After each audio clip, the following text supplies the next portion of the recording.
Hello, my name is Mr. Polk and welcome to my kitchen. Today we'd like to take a look at vegetables, and what we're going to do is we're going to make what's called vegetable bundles. And vegetable bundles is a fun way to just kind of present a medley of vegetables.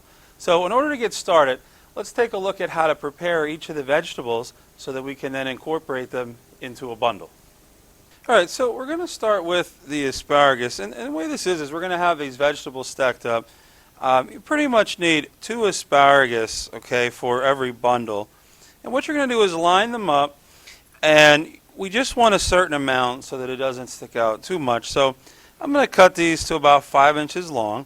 So I'm going to just take my knife, and you can line them all up, cut through 5 inches long, and we'll put those on a little plate because we're going to steam and saute those.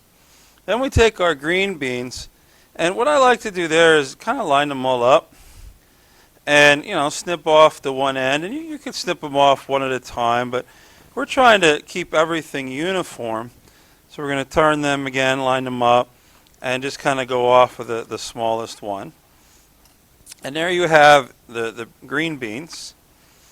And then the next piece of the puzzle is your pepper, and you can see where this gives you the color, and you could add other vegetables as well. There's a lot of different ways to prep a pepper. I want nice strips, so I'm just going to go ahead and cut the end off, all right, and then cut off the other end like that, so that this is going to become my straight pieces of pepper. And then you just simply cut the pepper in half, and then you just want to cut out the insides. And you can either do it in half like that, or if it's, a little cumbersome, you could simply cut it in quarters. And then you just need to take your knife. I like to use a Perry knife and just sort of, fillet almost the rib stuff out. So you're left with just the pepper. I'm going to do the same thing to this guy. I'm just going to kind of cut the end off. And then that looks really good. And now we're just going to cut these into 1/4-inch slices. So we'll just take our pepper, all right, and we're just going to go into nice 1/4-inch slices that are going to become part of our vegetable bundles. And again, all these items, it's like Noah's Ark, you need 2 of each. So we're going to just go ahead and do, make sure we have 2 peppers, 2 asparagus, and 2 of the green beans. And then the last thing we need are the carrots. And the carrots are to wrap the whole bundle together. We're going to use the carrot as the string. And for that, we peel the carrot, and I like to cut the end off, and then we're not going to really need it too close to the end, so we'll get rid of that. And then just take a vegetable peeler, and I hold it at the thick part, and you just go through and peel. And the first couple times, you're just sort of getting down. But once you get to something nice, you're going to pull those peels off. Okay, look at that. Once we get into something thick, then we can keep that. That's a good one. And that's actually going to get wrapped right around our carrot. Okay. And once you do this side, it's probably easier to flip it over again and do a couple introductory peels. And then when you get into the good stuff, now at least the carrot, isn't rolling around. And the more you do it, the wider it's going to be. But just using the peeler is perfect because that's really all you need. You don't need it any thicker than that. I mean, if you had a mandolin, you could do that. But because we're just doing one size, the peeler works great. So you can see now that I'm at the width of the carrot, things are starting to look really nice. And you just keep going. Guys, a little slippery. But the idea is by doing the one side, getting it flat, flipping it over, it's easier. And then you just take your slivers and put them on a pile. And then we're going to get ready to steam and saute these guys. Okay, so now that we've mise en place all our vegetables, let's start cooking. So we're just going to put our peppers in here. And we're just going to give them a little saute. And all we want to do here is kind of, get them lightly golden brown a little bit, get a little color, and get them till al dente. Remember, al dente means to the tooth, so that where the vegetable, you don't want the vegetable like mushy mushy, but you don't want it to taste like a raw pepper. It's that where it's firm, but yet pleasant. That's what we're looking for. Our green beans and our asparagus, I only have a couple, so I'm just going to steam them both at the same time. But you could steam them separate if you want. We don't want to overcook anything at this point. All we want to do is we want to simply Cook them until the color comes out so they're nice, and then we're going to give them a quick saute with a little salt, little pepper to add even more flavor. Okay, so we got these guys sauteing. These are looking great, and again, we're just going to do them till they're al dente. That's, what we're looking for. And the other thing I have going here is I have a pan with more clarified butter that's going to be used for the broccoli and the asparagus. And then I also have, I did a little bit of brown butter. And brown butter is where you take whole butter, so I use unsalted. Remember clarified, we melt it and get rid of the impurities. In brown butter, you melt it and you let the impurities brown. And that's the dark stuff that you see in the bottom. Those milk solids and things brown, and they start to caramelize, and that's what gives that more golden flavor and a deeper flavor to the butter. And we'll use that as a little bit of a topping. So these are looking great. Let's go ahead and check on our steamer, steamy. And what we're looking for here is almost al dente, because we are going to give them a little trip in the saute pan there. So we're just trying to get them, where they're steamy. They're looking good. Notice how they're nice and bright green. We don't want to overdo anything because we don't want to lose it. When you overcook a green vegetable, that's where it goes from a beautiful bright green to more of an army green. Okay, it has that olive drab look to it, which is, a great color in a military uniform, but not on your green beans. So these are almost ready to go. So I'm going to go ahead and turn some heat on here on my butter. And again, we're looking for al dente to the tooth, so the green bean now has some flex to it. Okay, that's great. So I'm just going to pull these guys and put them right in the melted butter there. And I just want to zip them around a little bit. Because, again, you're going to make these and then reheat them. This is a great thing for a dinner, a fancy dinner, where you make them ahead of time, and then you just simply have to reheat them.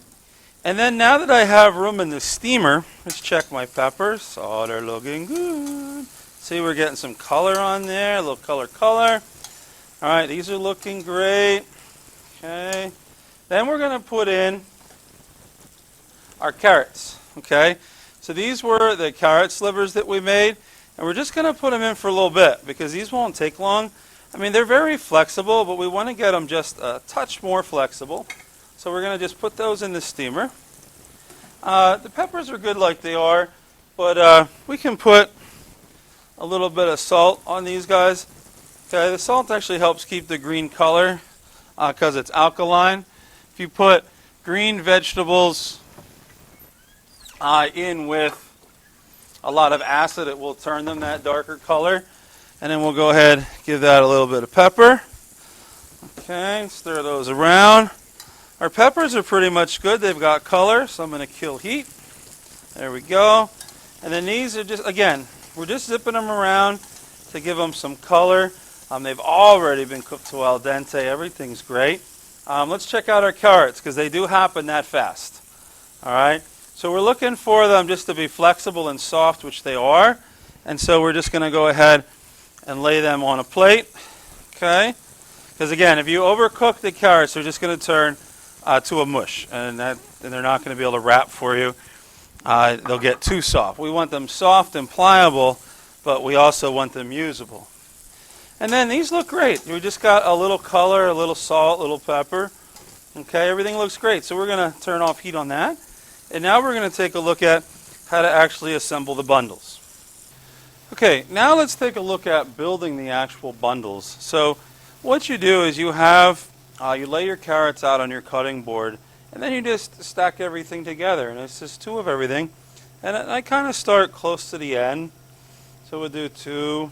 And again, you just need two of whatever you're making, or if it's something specific and you only wanted one. But for this, this recipe I do two.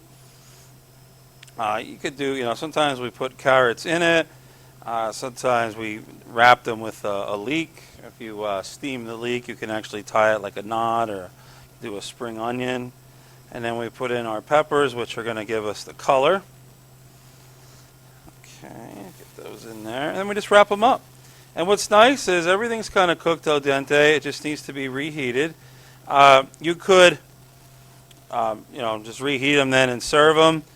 You could store them in the refrigerator and then reheat them for your meal, for service. And then what we do, these don't get tied, they just sort of get wrapped. So you just take it like that, and you just wrap it up. And the idea of a bundle is that your whole vegetable is ready to go like this. All right, and you can see, how really nice that looks.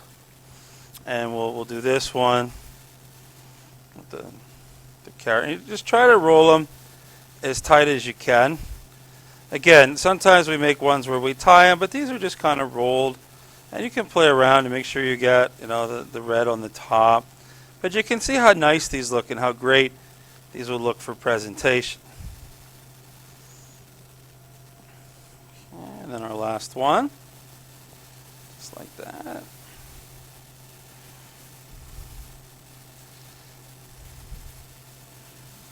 Okay, so then these are ready to reheat. These look great. So now we're ready to finish our vegetables. To reheat them, you could reheat them in the microwave if you wanted to, or what I like to do is I have a little sautoir going here with a small amount of chicken stock. You could use vegetable stock. And I'm just lightly steaming them up a little bit. And you just want to take them out carefully. And again, they'll stay together. And then put them on your tray. Now, if you're going to present them like this, or a lot of times these are used for plating. So you would just put one on a plate. And if you're making a really nice steak dinner, something like this would be a great way to present the vegetables with the dish. And there's our last one. And you can see how they have a lot of color and they have a lot of different vegetables. And even though the vegetables cook at different times, by cooking them separately, getting them each to al dente, then bundling them together when we reheat them, all we have to do is get them warm and they're ready to go. It's not like the one's going to cook longer than the other, something like that. So these look great. And if you wanted to, you saw me before making the brown butter. So I'm just going to take my saucier spoon and I'm going to put a little bit of the brown butter, just sort of, drizzle them over top. You could just do melted butter or maybe no butter at all. It's up to you. But I'm just going to drizzle that over top there. That looks great. And again, the brown butter, you need to use the whole butter, not the clarified, because it's the butter the solids, the milk solids that brown in there and give it that robust flavor. And then the last thing I would do here is finish them off with just a touch of kosher salt and just give them a quick fresh grind of black pepper, and we can call this a day. And so here's a way that you can take ordinary vegetables that you have at home, but present them in a unique way. And this is a great make ahead if you're doing your meal and you don't have you want to get some prep done. This is a great thing to do ahead of time. So thank you for cooking with me today, and I can't wait to cook with you real soon right here in Mr. Polk's kitchen.